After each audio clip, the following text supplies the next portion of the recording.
1 year ago, he learned the truth. You're a wizard, Harry.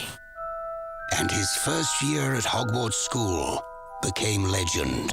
And so, for Harry Potter and his friends, another year begins.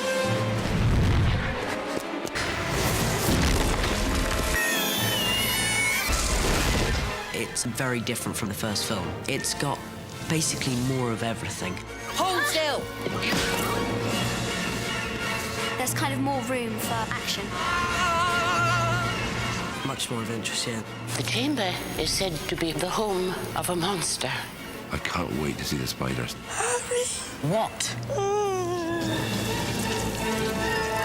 It continues to be a faithful adaptation of the second book. Who are you?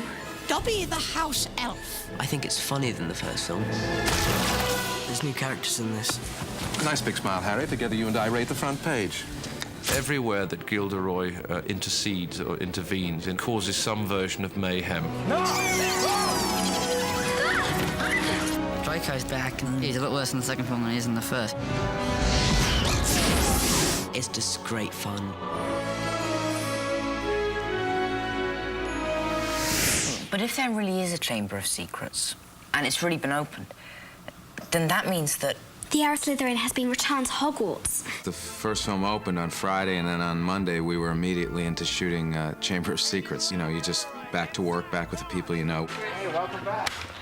It was really good to see everybody again. It was really good to actually sit in front of the camera and film with them. The challenge of the first film was to basically explain to the audience what's going on in this kid's life. Having done that, you can get into the second film and immediately get into the story. That's what's exciting about doing the second film. He's discovered his home at Hogwarts. Hogwarts is where he belongs. But when he comes back, he discovers that there's a real threat to his school. The Chamber of Secrets has indeed been opened. oh dear, we are in trouble.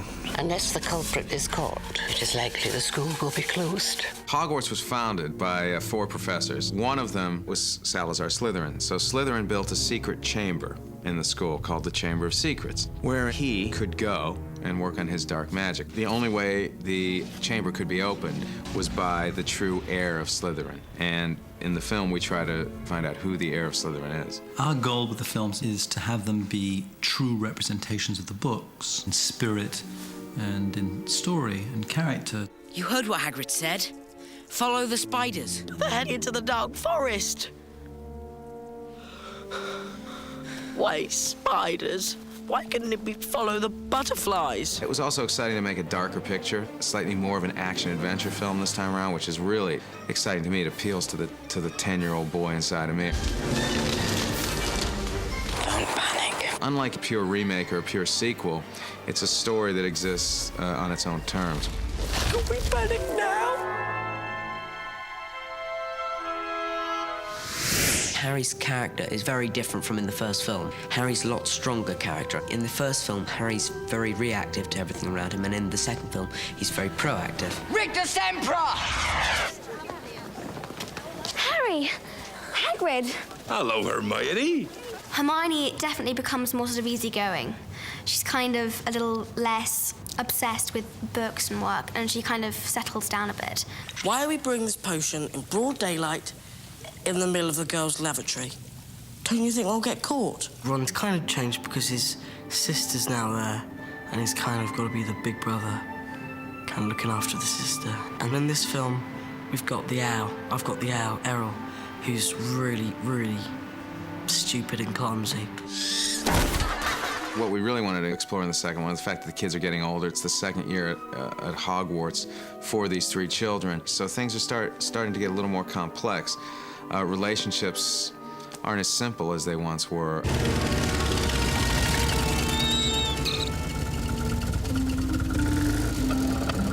Hiya, Harry. Rupert is incredibly funny, and we had a great time because we spent about a month in the flying car together. What happens is they can't get through the platform, so they have to take the flying car because they can't catch the train to get to Hogwarts. We must be getting close. Hold on.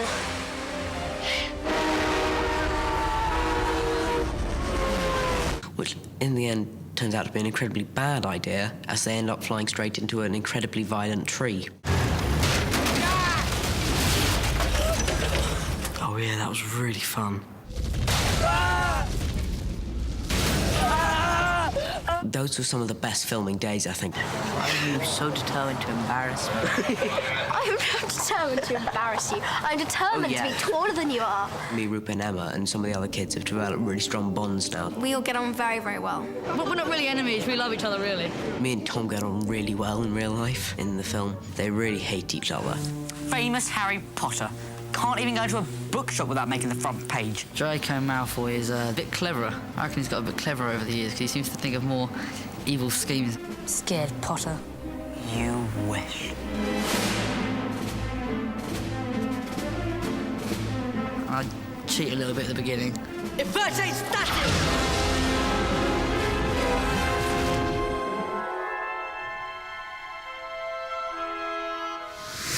Ladies and gentlemen, Mr. Gilderoy Lockhart. Here he is.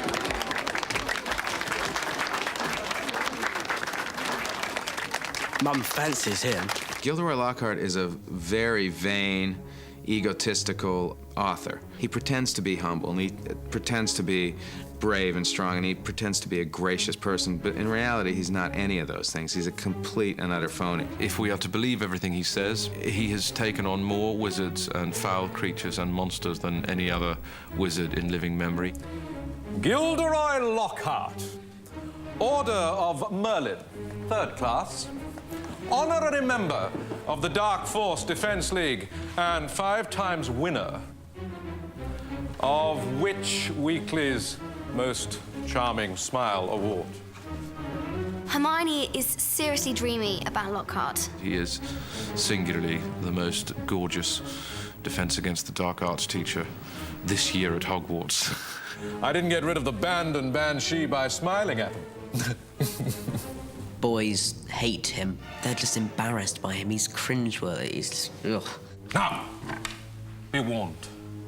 It is my job to arm you against the foulest creatures known to wizard kind. What tips Harry and Ron off is he can't quite deliver on his ability to control a group of Cornish pixies, which he's brought into the classroom. Pesky pixie pestanomi! That, as you might say, is not a success. Mr. Potter. Lucius Malfoy. We meet at last. Lucius Malfoy. He is a slime ball, basically. Your scar is legend. As, of course, is the wizard who gave it to you. Voldemort killed my parents. You must be very brave to mention his name. Well, Lucius is a very dull character. I mean, he's a thoroughly, thoroughly unpleasant man. He's completely supreme in his arrogance and ruthlessness. There's nothing that he wouldn't do. Out of my way, Potter. So the camera loves him, and unfortunately, the camera loves him in a really evil way. He personifies evil to me on screen. And you must be Miss Granger.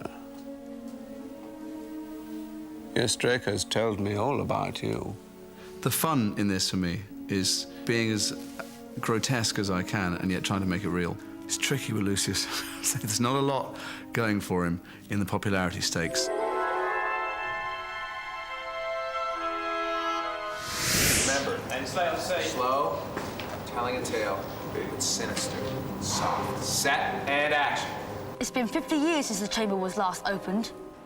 You wouldn't tell me who opened it, only that they were expelled. The one thing that the success of the first film enabled us to do was to sit back and be a little more relaxed about what we were doing and have a lot more fun with it.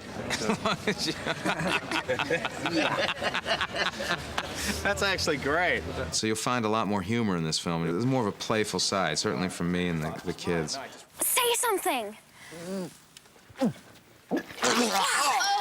Malfoy had just been really horrible to Hermione, and Ron tried to stick up for her and did a spell, but it hit him, and he began to choke out slugs. They tasted quite nice, actually. Let's take him to Hagrid. It's an amazing world for somebody to play in. For a 12-year-old, you know, it's Oz. I am so lucky.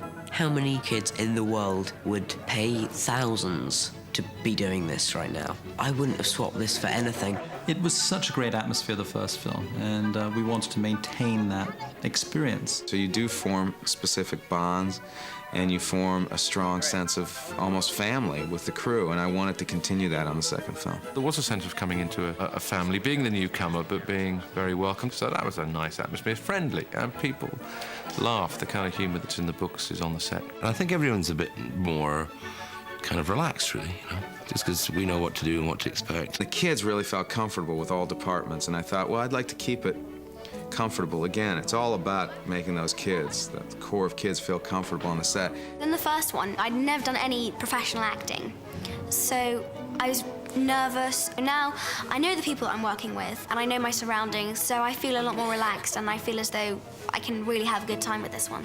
When you look at him, I just want you to give him a cold, hard look when he keeps doing this. Like, don't roll your eyes. Just like...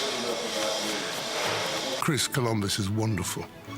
He's magic with those children. He's so patient. He's so understanding. They love him. He loves kids. That's excellent, guys. Really. Good focus.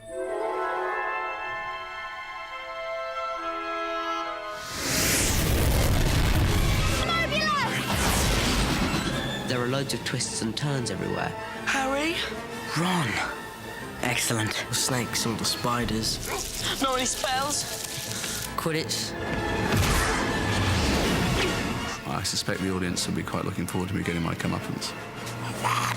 The characters develop and the friendships develop. Do you think there really is a Chamber of Secrets? Yes. The effects are stunning this time around. How dare you steal that car? It's a lot scarier.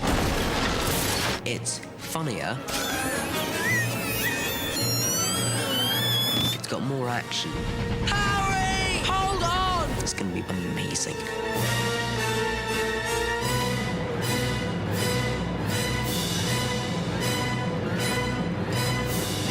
Harry Potter and the Chamber of Secrets. Let us hope that Mr. Potter will always be around to save the day.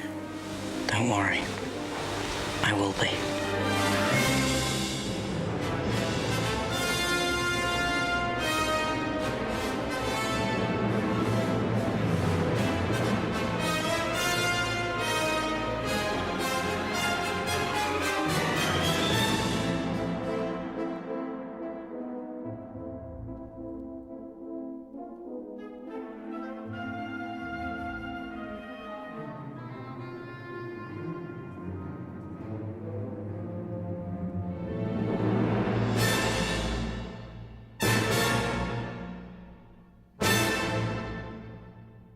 So sorry, dozed off. What have I missed?